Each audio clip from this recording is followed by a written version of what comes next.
Bom dia, irmãs e irmãos, que a paz e a graça do Senhor Jesus seja com vocês essa manhã de domingo.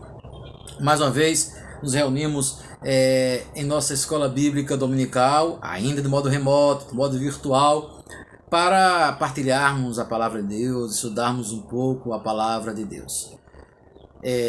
Já estamos aí neste março, abril, maio, junho, julho, estamos entrando no 7º mês, de pandemia, consequentemente de isolamento social, e que nós não estamos nos encontrando no templo, estamos aqui na internet, usando o canal do YouTube da igreja, para partilharmos a palavra, estudarmos a Escritura Sagrada.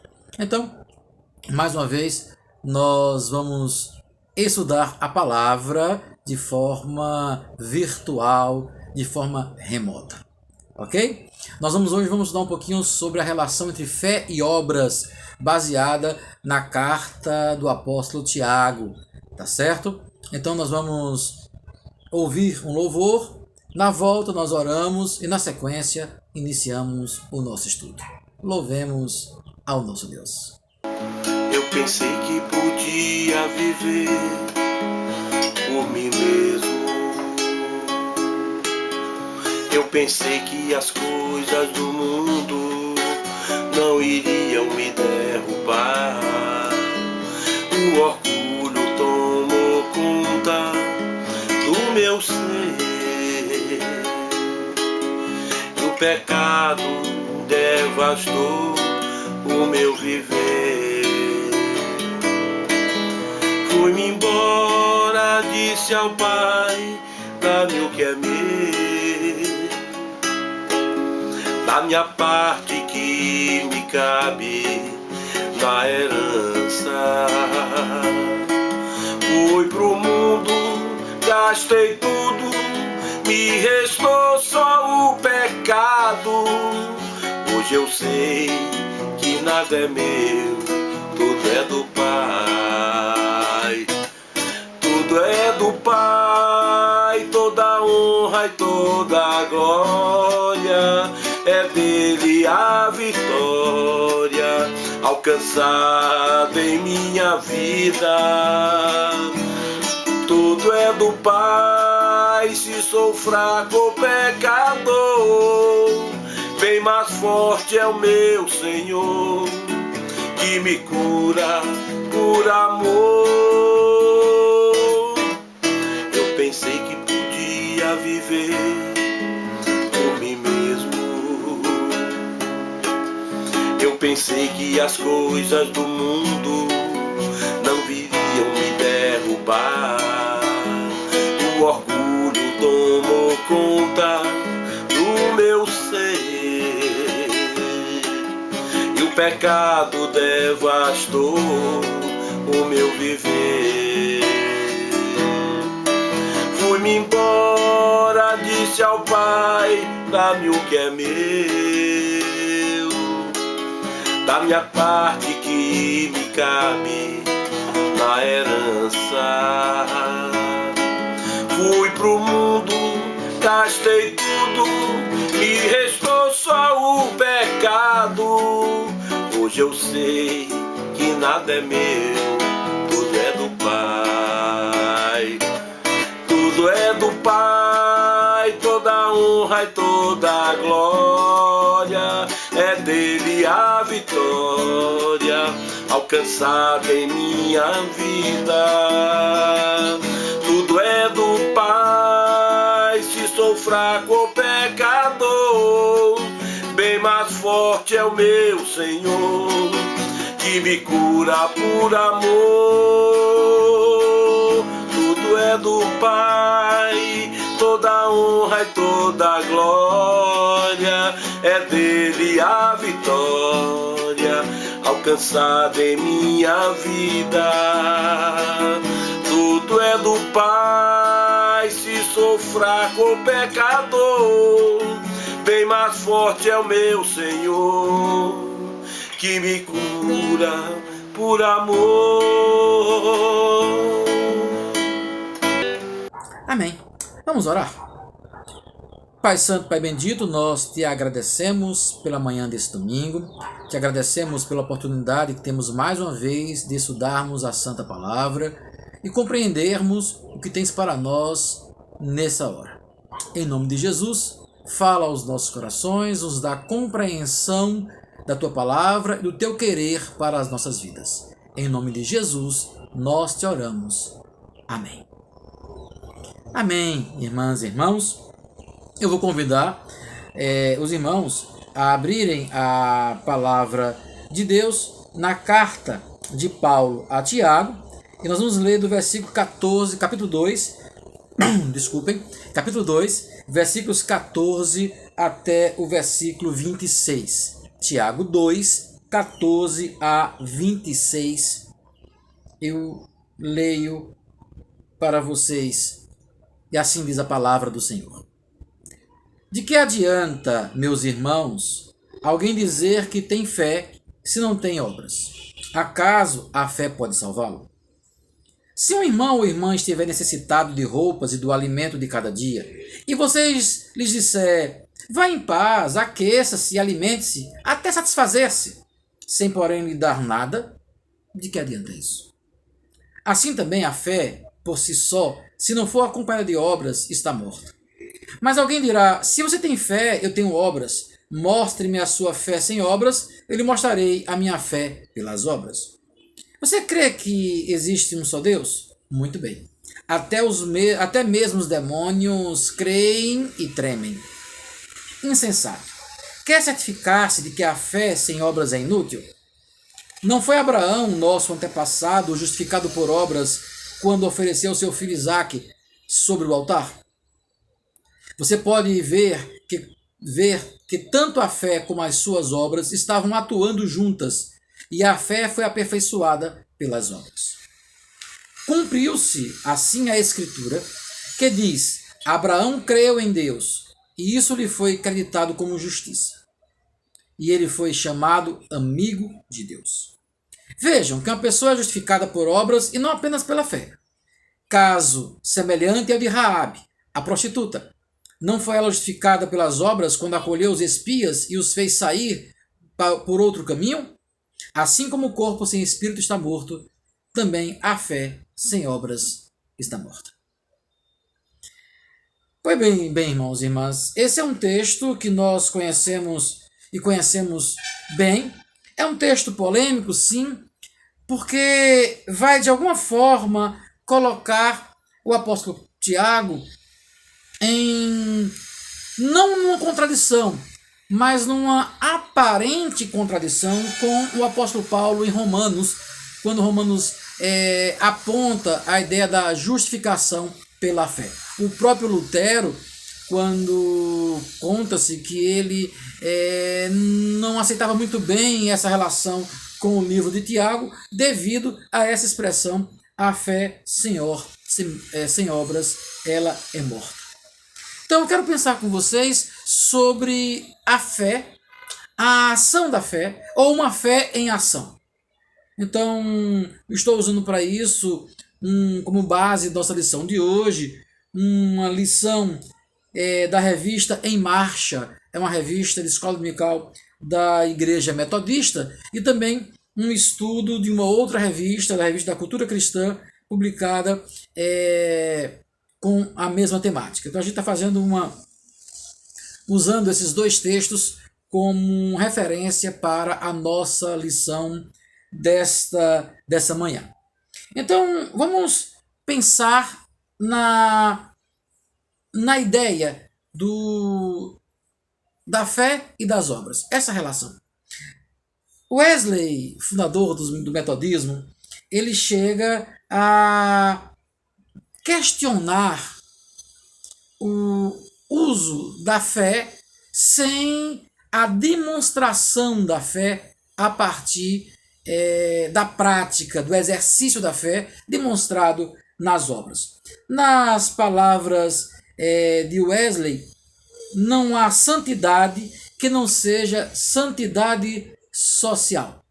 Reduzir o cristianismo tão somente a uma expressão solitária é destruí-lo. Então, não podemos pensar a ideia de fé apenas como uma expressão individual, como uma expressão de uma contemplação das coisas divinas, sem aplicar essa fé, sem ter uma resposta concreta desta fé.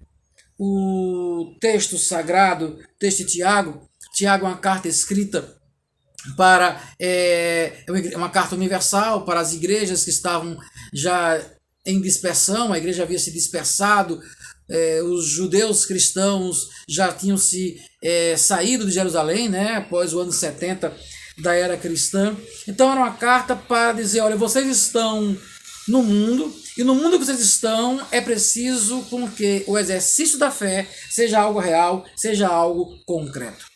Quando nós lemos o capítulo 2 de Tiago, antes do versículo 14, vamos encontrar Tiago recriminando aquelas pessoas que agiam de forma discriminatória. Tiago, em sua carta, logo no início do capítulo 2, Tiago faz comentários, vamos assim dizer, bem pesados para a igreja. Ele fala de que havia na igreja, ele critica na igreja o chamado favoritismo. Então, Tiago é muito direto em suas palavras, e dizem assim, e aí eu vou ler o capítulo 2, versículo 1 em diante. Meus irmãos, como crentes em nosso glorioso Senhor Jesus Cristo, não façam diferença entre pessoas tratando-o com favoritismo. Suponham que na reunião de vocês, entre um homem com anel de ouro e roupas finas, e também entre um homem pobre com roupas velhas e sujas. Se vocês derem atenção especial ao homem que está vestido com roupas finas e disserem, vem aqui a um lugar apropriado para o Senhor, mas disserem ao pobre, você fique de pé ali, ou sente-se no chão, junto ao estrado onde ponho meus pés. Não estarão fazendo discriminação, fazendo julgamento com critérios errados? Ouçam, meus amados irmãos, não escolheu Deus os que são pobres aos olhos do mundo para serem ricos em fé e herdarem o reino que ele prometeu aos que o amam? Vocês têm desprezado o pobre. Não são os ricos que oprimem vocês? Não são eles que os arrastam para os tribunais? Não são eles que difamam o bom nome que sobre vocês foi invocado? Se vocês obedecerem à lei real encontrada na Escritura, que diz, ame a seu próximo como a si mesmo, estarão agindo corretamente. E aí, Tiago continua a sua carta e vai falar da relação obras e fé. Vejam, então, como Tiago, ele já vem com uma crítica pesada a essa ideia de favoritismo. Então, quando ele começa a mostrar no seu texto essa importância do exercício de uma fé, mas uma fé concreta, uma fé que traga respostas claras, ele está criticando aquela postura de alguma igreja, de alguma comunidade primitiva que favorecia os ricos e desprezava os pobres. Uma fé puramente contemplativa, uma fé que apontava apenas para pensar nas coisas celestes e deixava de lado a relação prática, o exercício da prática, do amor. Quando ele faz referência, olha o que diz lá a Escritura, né? Amar o próximo como a si mesmo. Então, Tiago, ele critica esta acepção de pessoas, e é nesse contexto que Tiago vai nos apresentar a relação entre fé e obras. E aí eu quero chamar a atenção de vocês,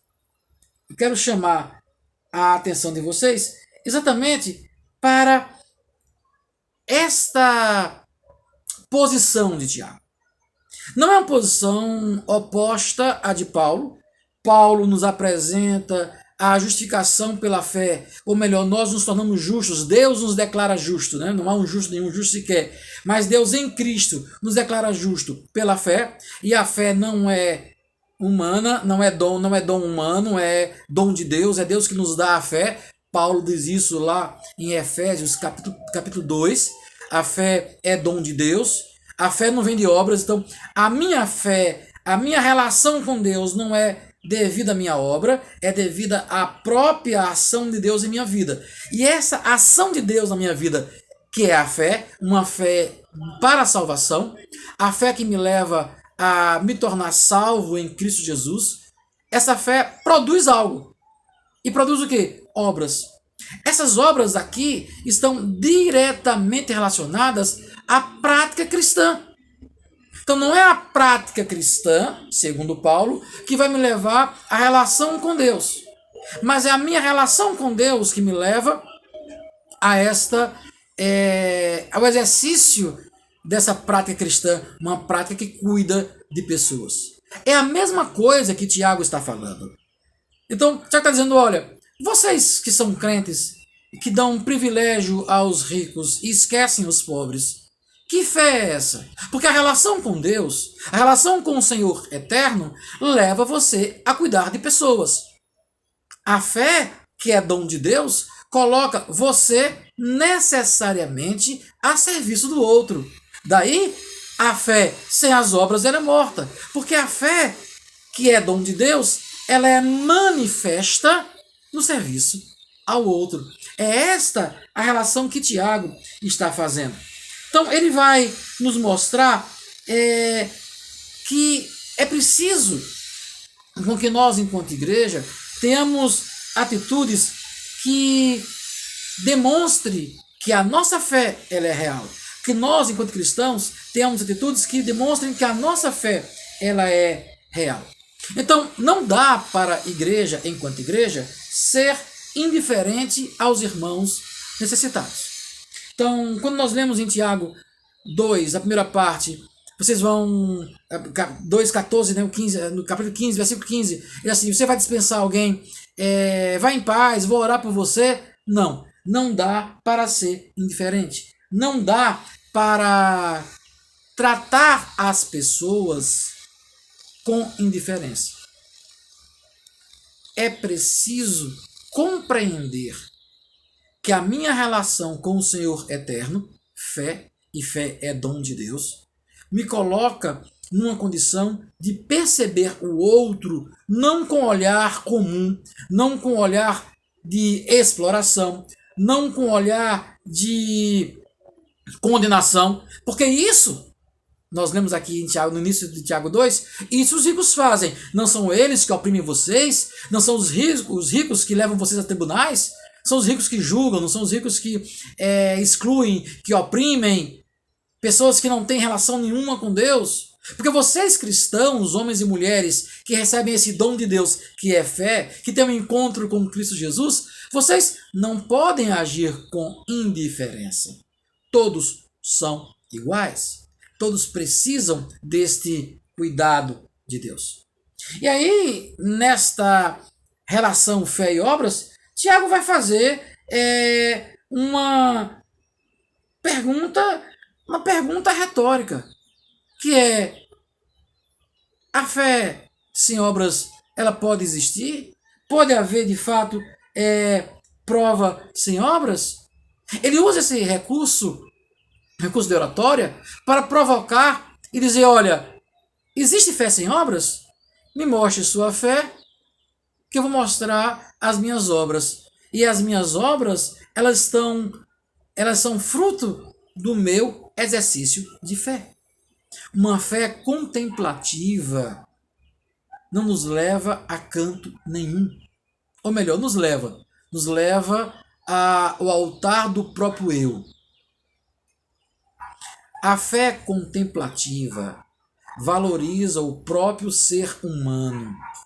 A fé contemplativa coloca o indivíduo numa condição de senhor de si mesmo. Lembram do fariseu? Dei aqui a minha oferta. Olha, Senhor, eu que sou bom, que dei a minha oferta. Esta fé que nos coloca apenas no ato contemplativo nos tira da realidade existente. E ao sairmos da realidade que de fato existe, nós terminamos supervalorizando a nós mesmos, supervalorizando o homem, supervalorizando a espiritualidade na perspectiva apenas da contemplação. E a espiritualidade, ela não se limita à contemplação. Por isso, mostra-me a tua fé, que eu mostro as minhas obras. Então, Tiago, ele vem dizendo assim, olha, essa racionalidade, né, a fé nesse ato contemplativo de estar falando com Deus, essa fé que é verbal, que não é prática, que não é uma fé que seja exercida no seu dia a dia, não tem muito sentido. Se perguntar aos demônios, até os demônios creem e tremem. Ele faz referência a isso. Saber que Deus existe, os demônios também sabem e tremem diante do Senhor Todo-Poderoso. Não é só saber. A fé precisa ser exercitada. E como é que nós exercitamos? Não discriminando pessoas, não agindo com favoritismo. E aí é legal, porque Tiago vai usar um outro exemplo. Ele usa o exemplo de Abraão. Engraçado, porque lá em Romanos capítulo 6, 7 e 8, quando Paulo vai falar de fé, de justificação pela fé, Paulo também usa Abraão como exemplo de fé. Abraão que, pela fé, ele entende o chamado de Deus e torna-se o pai das nações. Abraão que... Aí Paulo faz referência a Gênesis 12, o chamado de Abraão. Tiago faz referências a Gênesis 22, né, quando a relação da oferta do seu filho Isaque. Vejam só, Deus havia dito a Abraão que ia fazer dele uma grande nação. E agora, o filho que Deus deu a Abraão para a sua posteridade, Deus pede para que Abraão possa entregar seu filho a ele. Ué, como é que vai ser feito isso? Eu vou entregar a Deus e a minha posteridade. Como será feita? Como será então a promessa de Deus? Vocês lembram da fala de Abraão para Isaque quando estava subindo para sacrificar? Deus proverá. Abraão, ele na obra, no exercício, no fazer, ele exercita a fé e oferece a Deus seu filho, ou começa a oferecer. Deus diz, para aí Abraão, já está resolvido, está aí o animal e pode sacrificar. Abraão, pela fé, oferece seu filho Isaque. É a fé que é prática, é a fé que leva ao exercício real desta relação com Deus. E aí Tiago ainda usa o exemplo de Raabe, que sendo prostituta, estando em Jericó, recebe os espias, esconde os espias. Isso faz com que a ela seja acreditada como mulher de fé, lembrada como alguém que pela fé recebe os espias e Deus tem para com ela misericórdia e a salva daquela relação ali da destruição de Jericó. Veja, o exercício da fé, o cuidado, o acolher. Raabe acolhe pessoas. Raabe traz pessoas que estavam como escondidas, ela acolhe, ela esconde, ela cuida. E isso lhe é acreditado para a justiça. Isso lhe é imputado para a justiça. Isto é fé. Então, nós podemos entender nessa relação que Tiago nos apresenta que a fé, ela precisa ser manifestada. Essa fé precisa ser colocada em prática. O próprio Senhor Jesus Cristo, ele vai nos chamar a atenção para isso. Quando ele diz, olha, em João capítulo 17, versículo 18, Jesus diz, assim como tu me enviaste ao mundo, também eu vos enviei ao mundo. Jesus nos coloca no mundo para que no mundo possamos exercer a nossa fé. E não é a fé contemplativa. Não é a fé que vai salientar a relação dos homens, que vai valorizar os homens, vai valorizar o ser humano, vai valorizar as mulheres. Não, não é essa a fé. É a fé que me coloca no mundo para cuidar do outro, para lavar os pés, para curar toda sorte de enfermidades, para pregar o evangelho do reino. É esta fé que o Senhor Jesus Cristo nos chama para exercermos. Eu os envio ao mundo como tu me enviaste. Nós encontramos essa mesma ideia quando Jesus Cristo ele cura os doentes, quando Jesus Cristo ele sacia a fome das pessoas. Jesus está no mundo percebendo a necessidade do outro e exerce o seu ministério cuidando de pessoas.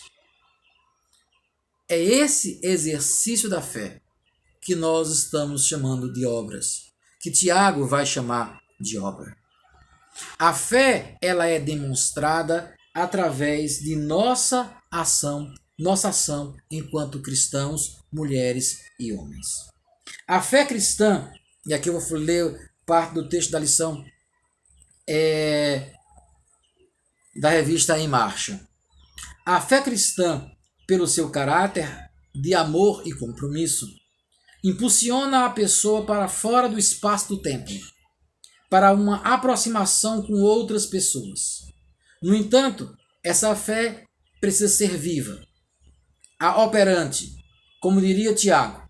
Caso contrário, agiremos como o sacerdote e o levita na parábola do samaritano de Lucas capítulo 10. Passemos de largo das questões sociais que necessitam de nossa ajuda e envolvimento. A fé é para literalmente ser exercida no espaço em que nós estamos.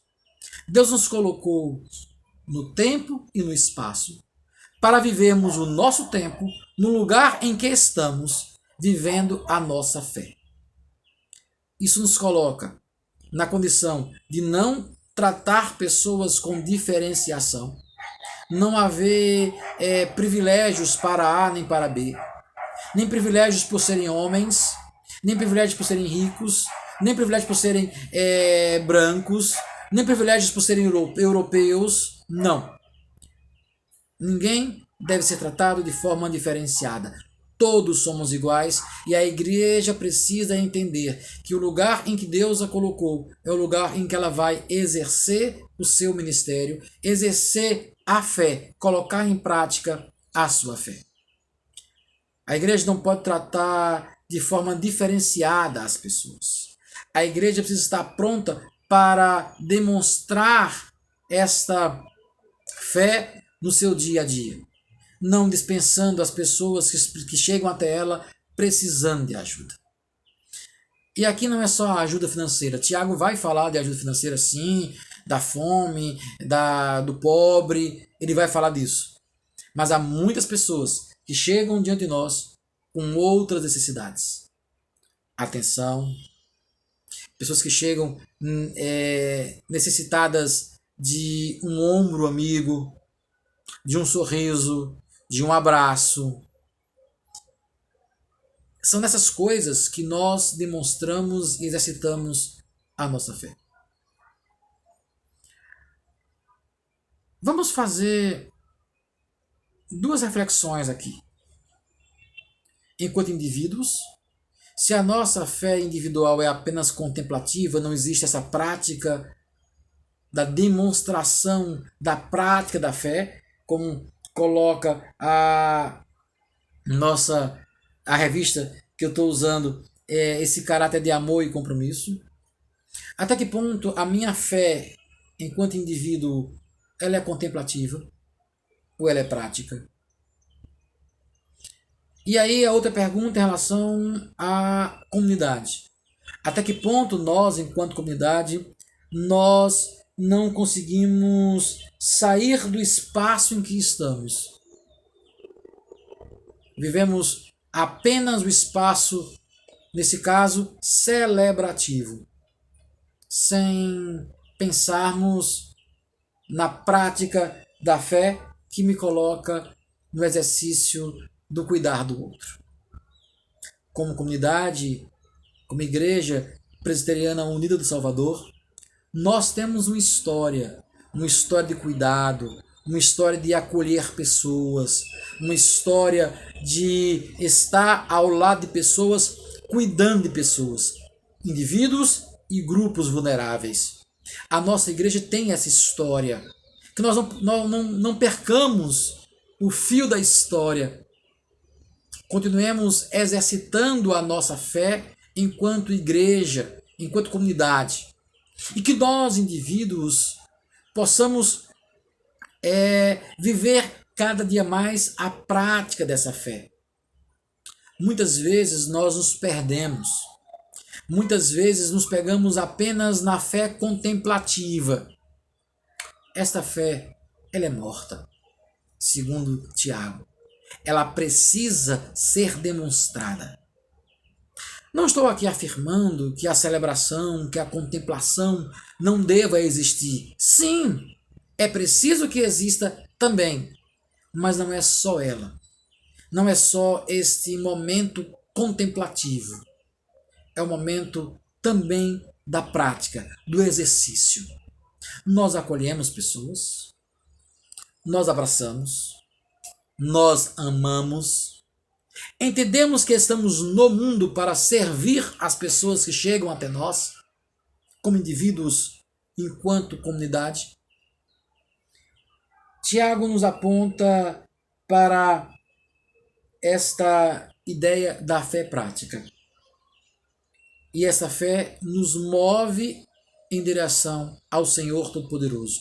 Quanto mais próximos de Deus, mais servos seremos uns dos outros. Quanto mais próximos na relação com o divino, mais necessidade nós teremos de cuidar de pessoas. Essa é a relação da espiritualidade. Paulo não estava errado. Somos justificados pela fé, sim. E essa fé ao qual somos justificados, que é dom de Deus, nos impulsiona a cuidarmos de pessoas. Então, fé e obras são, na verdade, duas faces da mesma moeda, do dom de Deus, da presença de Deus em nossas vidas. Eu queria que a gente pensasse um pouquinho nessas duas questões em que eu coloquei para vocês.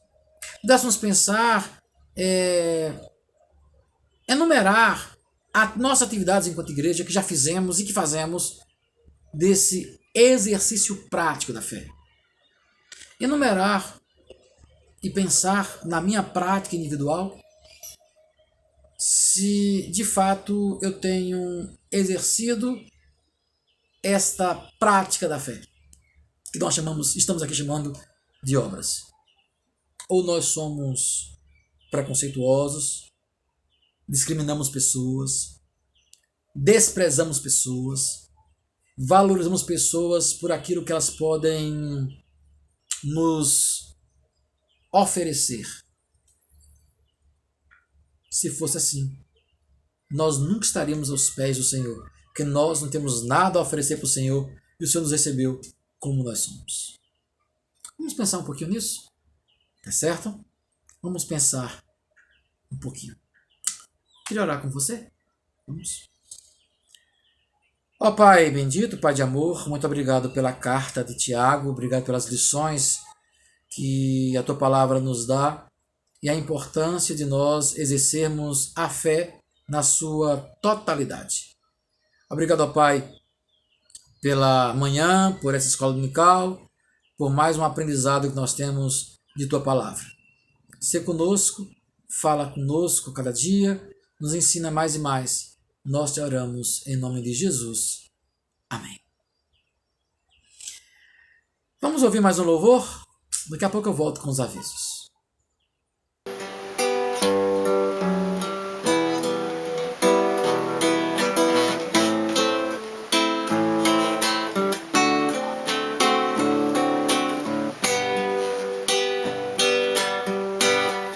Não quero interromper o teu silêncio, ó Pai, mas é só orando que eu encontro paz. o vento da aflição quer apagar o fogo da minha adoração. O mundo é um oceano, minha carne um furacão, minha vida é um barquinho buscando direção. Descansa em minha alma e acalma a tempestade que agita o meu coração. Acalma o meu coração, acalma o meu coração. O vento está soprando, mas é te adorando que venço o mar da aflição. Acalma o meu coração, acalma o meu coração. Só venço este mundo se for com tua presença. Acalma o meu coração. O barulho do mar vem pra me confundir. Ó Pai, não deixe as ondas do mar me destruir. Perdoa que eu pensei que em meio ao teu silêncio tu não estivesses aqui. Viver na superfície sem poder respirar é o mesmo que morrer por não te adorar. És meu oxigênio, se não for na tua presença minha fé vai naufragar. Acalma o meu coração, acalma o meu coração. O vento está soprando, mas é te adorando que venço o mar da aflição. Acalma o meu coração, acalma o meu coração. Só venço este mundo se for com tua presença. Acalma o meu coração.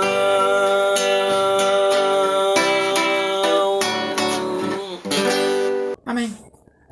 Irmãs e irmãos, hoje nosso culto às 18 horas, não vamos esquecer, 18 horas, nós temos culto hoje, tá bom? Vamos fazer como domingo passado, pouca gente entrou ao vivo, né? Eu faço a programação, o culto é gravado antes, mas a gente coloca como estreia, ou melhor, ele vai às 18 horas estar com o chat aberto. E ali a gente pode interagir, dar boa noite, falar um com o outro, partilhar algumas ideias, participarmos do culto, né? Amém, aleluia, glória a Deus, palavra do Senhor, misericórdia. Então é o momento que a gente tem de partilhar do culto. Hoje à noite nós temos nosso culto às 18 horas, daquele mesmo esquema. Se você não pode assistir às 18 horas, tudo bem, o culto vai ficar gravado, você pode assistir a qualquer momento a nossa celebração no canal do YouTube da igreja. Continuamos com o culto com os templos fechados e estamos aguardando um tempo melhor para reabrirmos o nosso templo, tá bom? Mas eu lancei um desafio para vocês no grupo da igreja essa semana, que é aquilo que eu estou chamando, né? Na verdade, é uma prática que algumas igrejas têm tomado aqui em Salvador. A igreja presbiteriana independente do Salvador, ali no Barbalho, tem essa prática, que ele está chamando de visita no portão. As visitas pastorais estão suspensas desde lá o mês de março. Eu não tenho visitado pessoas. A gente tem se falado pelo WhatsApp, a gente tem ligado, tem os cultos de oração pelo WhatsApp. Mas eu gostaria também agora de entrar com essa nova modalidade, que é a chamada visita no portão. Então, podemos marcar antecipadamente, agendado, eu vou de máscara, o irmão ou a irmã me recebe de máscara, e ali na porta mesmo a gente se vê, a gente faz uma oração, uma visita rápida, para nos vermos, eu orar com você, eu partilhar com você a palavra do Senhor. Alguns casos, as pessoas querem que o pastor entre, a gente pode entrar, mantendo a distância social de 2 metros, usando máscara todo o tempo da visita, tanto o pastor quanto a pessoa visitada, tá certo? Sem haver toque, e evitando também com que sirva lanche. Alguém disse para mim assim no grupo essa semana: pastor, sem lanche vai ser difícil. É difícil, mas a gente consegue ter esse momento. É importante a gente se ver e a gente poder orar uns pelos outros e termos esse momento de cuidado pastoral para com vocês, tá bom? Então, se você quiser, pode me procurar no WhatsApp, no meu número pessoal, vai aparecer o número aqui embaixo na tela, você pode marcar comigo e eu vou estar com você, orando com você, vou fazer essa visita no portão, tá bom? Com todos os cuidados necessários, não é culto na casa de ninguém, porque a gente não pode ter aglomeração, é visita pastoral, o pastor vai, no máximo, eu vou com uma pessoa, com Jailza, se houver essa possibilidade, a gente vai e faz um momento de uma visita com vocês, tá certo? Vamos ter muito cuidado, o índice de contágio ainda é alto, não temos vacina ainda, nós temos que nos cuidar, tá bom? Uma outra ação pastoral é o nosso grupo de WhatsApp, de oração de WhatsApp, né? Então, nós temos orado com pessoas, semana eu coloquei no grupo algumas fotos de alguns grupos que estão se reunindo para orar. Faça sua oração também, faça seu grupo de oração também e disponibilize para a gente poder estar junto uns com os outros orando. Isso é muito importante, isso é bom para a vida da igreja. Eu quero encerrar o meu jornal de avisos, pedindo para que os irmãos possam orar pela Assembleia Geral da Igreja Presbiteriana Unida. Agora, no mês de setembro, a Assembleia Geral da IPU se reúne para eleger a sua nova mesa diretora, o seu novo conselho coordenador. Então, a reunião será toda feita de forma online. O atual conselho coordenador vai estar reunido em Vitória e todos os outros delegados estarão nos seus devidas casas, reunidos, cada um na sua casa, participando dessa Assembleia Geral. Haverá um culto público virtual, vamos colocar aqui o link para vocês, e também haverá eleição nessa Assembleia. Então eu queria pedir, irmãos, orem para que Deus possa dar a direção e seja eleito, eleita, aquela que Deus quer que venha dirigir a nossa igreja pelos próximos anos. Que bom ter vocês em mais uma Escola Dominical. Deus possa abençoar a irmã, abençoar o irmão. Eu espero vocês hoje às 18 horas no culto à noite. Que a paz do Senhor esteja com vocês nesse resto de domingo e na semana que hoje se inicia. Paz e bem.